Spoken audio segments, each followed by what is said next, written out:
Dear viewers of the Tom Photo channel, good to see you here. I have something pretty special for you today. This lens is Enna München Tele-Ennalyt 240mm F4.5 M42. Enna was a German lens manufacturer and was active in optics between 1920 and 1990. They were most active in the 50s and 60s. Someone called Dr. Siegfried Schäfer designed a lot of Enna lenses. Enna's 85 to 250mm zoom lens in 1961 was among the first zoom lenses in the world.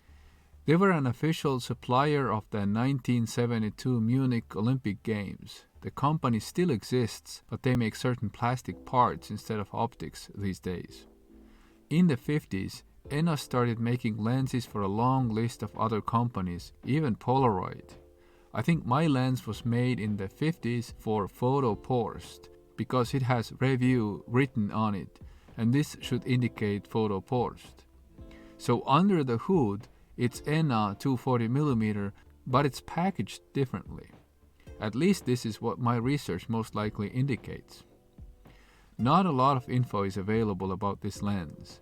Some that I was able to find out was a bit negative, and that's maybe why these rare lenses are not expensive.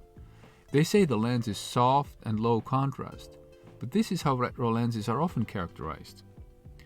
I was looking for something different and something special when I got this lens, and I certainly got it. The lens is so unlike your typical lens. It looks and feels like a tiny baseball bat. It's heavy, narrow, and long. It looks so incredibly cool in front of small cameras.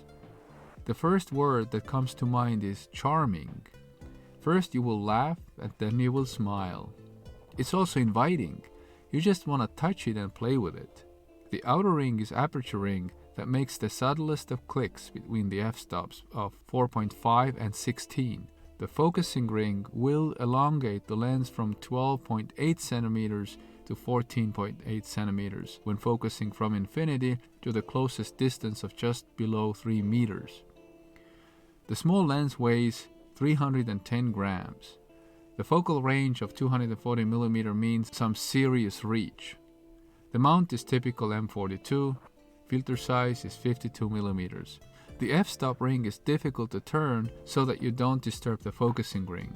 So set your f-stop first and then focus. Now is the time and place where I should start talking about the softness and inaccuracy of the lens. Maybe lament that don't buy it because it's not sharp and is inferior to every modern lens. But guess what? I'm not going to do it. It seems that in the modern day, too many photographers are in search of ever-increasing sharpness, contrast, accuracy, and speed. Sometimes this comes at the expense of creativity and joy.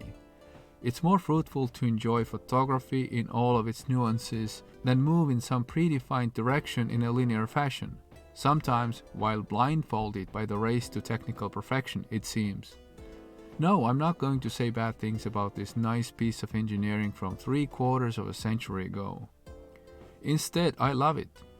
If a lens makes me want to take pictures, then it's a good lens. If it makes me work harder to invent more creative ways, it's a good lens. If my pictures look different from those taken with other lenses, it's a good lens. So this is a good lens. If you think classic cars are cool, you're going to like this lens too. You'd want to buy this lens for having fun. It cannot be your only lens or your only telephoto lens. Not ideal for sports, birding, children, or any moving objects. This lens is not for rushing through projects. You look around, set up your tripod, attach the camera, look around again, stretch your back, maybe scratch your neck, and then start the process of taking some unusual photos with a character. With this lens it's a process, so enjoy it. I attached the lens to my Fuji cameras by using a lens mount adapter from K&F Concept. My link to a special video about these adapters is linked below. When you attach the lens, make sure to enable shooting without lens, turn to manual focusing, enter the focal length of the lens in the camera to let the camera know what's coming, and enable focus peaking if you use Fujifilm X-mount cameras just as myself. Do I have to measure the sweet spot of this lens? I report this for most other lenses I review, but for this lens it matters so little. At the same time, I'm curious. So let's do it the way I describe it in my video linked for you down in the text box. The minimal focusing distance is 3 meters, so I photographed my paintings from 3 meters away and did it 3 times and averaged the values to make sure I get it right. All sharpness values were divided by the value at F4.5 to get a relative sense of the results. What strikes me here is that the line is essentially flat. At 5% difference between the least and the most sharp values can be called flat line in our case. Why is the wide open lens almost as good as stop down? What's happening? Let's look at the actual photos at different f-stops. We see a white ghost in the middle of the photo appearing at higher f-stop values. I don't know what this is because the lens appears crystal clear when I look through it. An engineering issue? Let's do another experiment.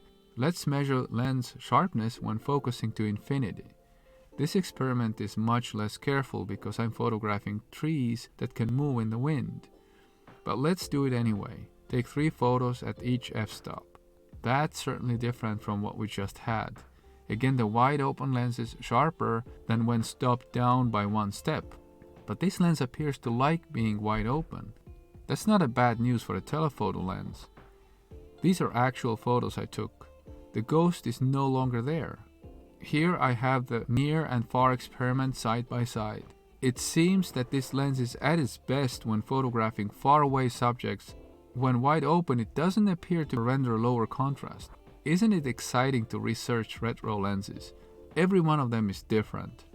I hope you enjoyed my today's journey into the 1950s. If you consider subscribing to my channel or liking this video, I'm very happy because this means support. I hope to see you again in my future and past videos.